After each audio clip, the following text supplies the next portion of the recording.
meeshan waxaan kugu soo gudbinayaa barnaamijka la dhaho Wordka oo loogu talagalay in dukumentiyada lagu qorto. Wuxuu leeyahay qaybo badan. Qaybtan u horeysa ay ku qoran tahay home waxaa hoos yimaado calaamado badan oo mid kastaba shaqo gooni qabanayo. Haddaan ka bilaabo meeshan ugu horeyso oo la yiraahdo fonti, halkaa dhibicda oo foorarta haddaad ku dhifatid waxaa kusoo baxayo noocyo kala duwan oo qoraalka ah. Qoraal kastana qaabka u muuqanayo waa arki kartaa. Midka kuu dooranne calaamadaas oo tigta ah ayaa saaran. Marka qoraaladu way kala duwan yihiin noocyadooda, kii markaas adiga ku cajibinayo oo aad rabtid ayaa ka dooranaysaa. Haddaan usoo noqdo kan waxaa waaye cabirka qoraalkaaga. Hadda tusaale ahaan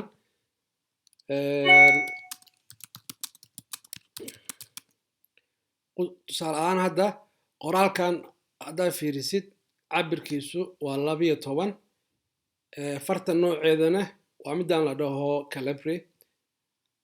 Haddii cabirkan aan bedelo oo aan ka dhigo tusaale ahaan 20 oo haddana isla qoraalkii aan qoro way kala weyn yihiin.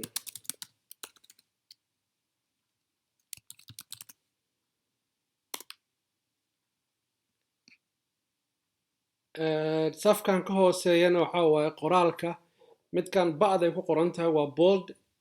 Waxaa loogu talagalay farta inuu u yeelo mugdi madow oo tiq ah.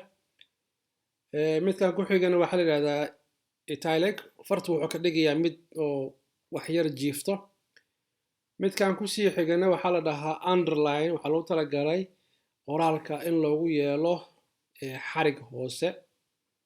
Haddii aad ku dhufatid meeshaas calaamadaas foorarto waxaad dooran kartaa xarigga aad rabtid noociisa waxa uu yahay. Ma noocaas aad rabtaa, ma waxaad rabtaa 2 leen, ma rabtaa inuu kuu noqdo, ma hal leen aad rabtaa, ma hal leen oo madow baad rabtaa, adaa ka dooranaysid. Qoraalkan hadda meesha ku qoran qadiisu waa madow. Haddaan rabo inaan qadaas aan iska bedelo waxaa ka bedelaysaa meeshan dhibicdaas ku dhufanaysaa oo fonti color. Kalarka aad rabtid ayaa ka dooranaysaa intaada qoraalka bilaabin. Haddaan gaduud aan doorto oo aan wax qoro waxay noqonayaan gaduud.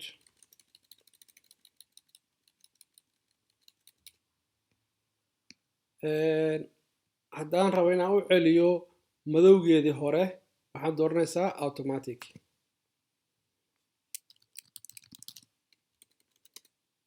Hadda fiiri fartan hadda aan qoray madow tiq ah ma ahan.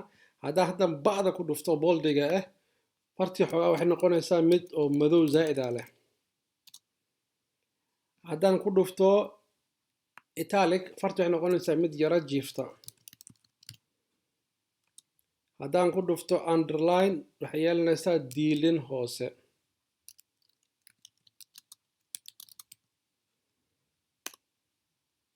maarta diilin hoose ay yeelatay. Intaas anoo ekaato. Assalaamu calaykum.